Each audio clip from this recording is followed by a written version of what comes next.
You know, I heard a song this morning by a rapper, Akala, one of my favourite British rappers. He's always been one to stir your mind a little bit and make you think, and he's always made me question my own beliefs and my own mindset, particularly regarding race relations and things like that. I mean, I contribute, is that the right word? No. I 100% hold him responsible for changing my perspective on white privilege and those kind of ideas, because I used to believe that white privilege was just a generic term used to imply that all white people are privileged by nature, in the sense that they are always born well-to-do, in the sense that they don't know what poverty is, or they don't know what it's like to be poor or persecuted or downtrodden. When in actuality, white privilege, all it is if I was walking down the street looking suspicious or wearing a hoodie or dressed a certain way, I am, by virtue of the colour of my skin, less likely to be harassed by the police or stopped or interrogated by police. Now, I have been stopped and searched when I was about 13. I was stopped and searched with a friend of mine. He was slightly younger, he was about 11, 12. We were stopped and searched. We're both white. We were stopped and searched, and when they found we had nothing untoward on us, no marijuana, no weapons or anything, we were let go. But it wasn't until shortly afterwards that as I was being stopped and searched, my mother came down the road and saw me being stopped and searched, and obviously she let the process run through, and they left, and we started discussing it. And then she said, "Well, where's your slip of paper? They're supposed to give you a bit of paper that says you've been searched for this reason. This is what we found on you. This is what happens next." So obviously, in my case, it would have said you've been searched for. I don't know why I was stopped and searched, to be honest. I think it was because my friend was running somewhere for some reason, and the police just thought it looked suspicious. But a whole van of them pulled up, by the way. I think now, I'm not sure what they were doing, but it was a long time ago. But you're meant to get this paper that says this is why you were stopped and searched. This is who stopped and searched you. This is what we found. This is what happens next, and all the details. I never got that, and that's actually illegal. But by virtue of my skin, I am less likely to be stopped and searched or harassed or anything by the police, sort of molested by the police in any way, because I'm white, and because the fact that if I'm driving down the road, I'm less likely to be stopped and pulled over because I'm white. That is white privilege. The video that I discussed the other week regarding the was it Ryanair?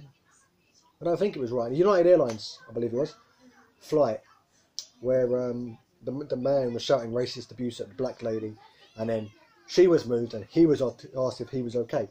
That is white privilege in action. So I kind of really challenged my perspective on white privilege and what it is. Now, he released a song called World Wars, and in it he discusses the history of the world and how it's written by the winners and all this kind of stuff. And it really got me thinking about race relations and how we view immigrants and foreigners in this country. Now, Romanians, Poles, Canadians, Jamaicans, people from Sierra Leone, all over the world, were British enough to die for our flag and die in the airs over Britain during the Battle of Britain. They've been British enough to serve in our armed forces since the First World War.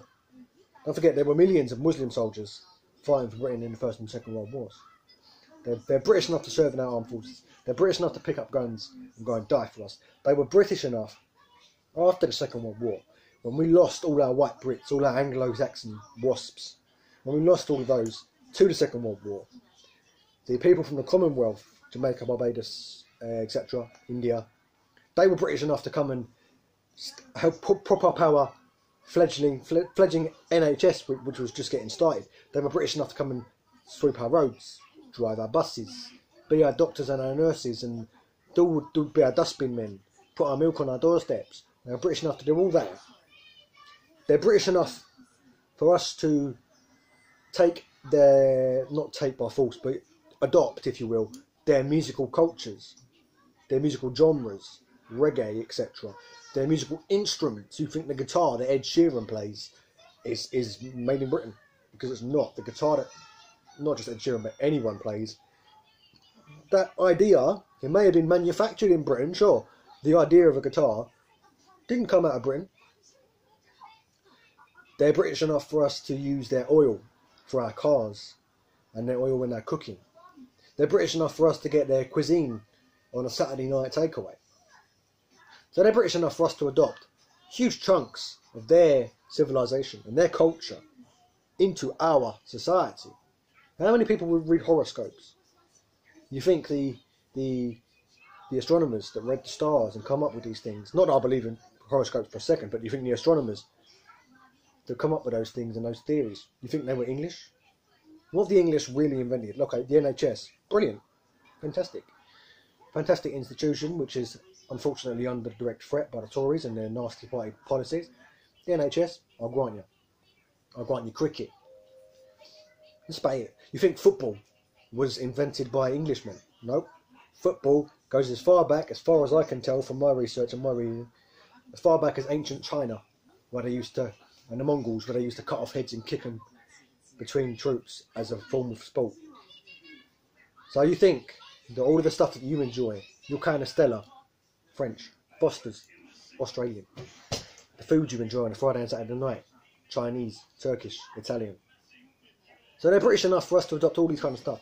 But then when we have a housing crisis, or a joblessness crisis, or a homelessness crisis, or as I say, housing crisis, all of a sudden they're the problem. And we have to get them out, and kick them out, and get them out of the country, back where they came from. When they need our help, when their country is being torn apart by war, or a dictator is taking hold in their country and they need to get out. There are people, the same people that enjoy the takeaways and the music that comes from these cultures, and use the numbers, the mathematics. You think British mathematics was invented by Britain? Nope. Same people that enjoy, in their everyday lives, they enjoy things invented and created and given to us by foreigners. Fish and chips is Portuguese. Everyone thinks it's British. Started out a Portuguese Jewish man who decided to put fish and chips together and make it that iconic meal that millions of people enjoy all over Britain. But when there's a crisis, when there's no jobs, no homes, etc., then all of a sudden there's a problem that needs to be got rid of, kicked out of the country, sent home. It doesn't work like that. It does not work like that. You can't adopt all the good stuff. Bananas. You can't grow bananas in Britain. It's not possible. The climate's not right. Pineapples. Same deal. Same people that want to kick them out and get rid of them. They're happy to have all this stuff. All this food, cuisine, language. You think English is 100% English, invented by white Brits in modern times? No. Latin. Other elements of languages have crept in there, such as French, and Italian, and Spanish. It's all still blended. English is a blended language. You're happy to accept all that. I'll tell you how it works. Theresa May, for example, or whoever's leading the country at the time, will sit down with, let's say, Rupert Murdoch or Viscount Rothermere, who runs the Daily Mail, and they will discuss over a formal lunch or an informal meeting or whatever it is. They will discuss policy, ideas, political stuff. And Theresa May will say something along the lines of, I'm having a really bad housing crisis. Can't build enough homes. Can't afford it. I've given all my money away to my rich friends. Can't afford the houses. Viscount Rothermere, or Rupert Murdoch, will say, well, you know what, my tax bill for you guys was pretty high last year. And they would agree that Theresa May will give the said media baron a tax cut if they will print a smear campaign against foreigners, Muslims, other people. And they'll get a tax break for that. And they do that. And then millions of people will read these papers and believe it. And I don't blame them. Because this is what's being shown to you as the truth. And people are believing it to be true. And I don't blame it. It's a bit gullible. But when it's everywhere, when it's everywhere you look, it's easy to see. So don't fall for the narrative. be a bit more multicultural, a bit more open-minded. Thanks for watching. See you next time.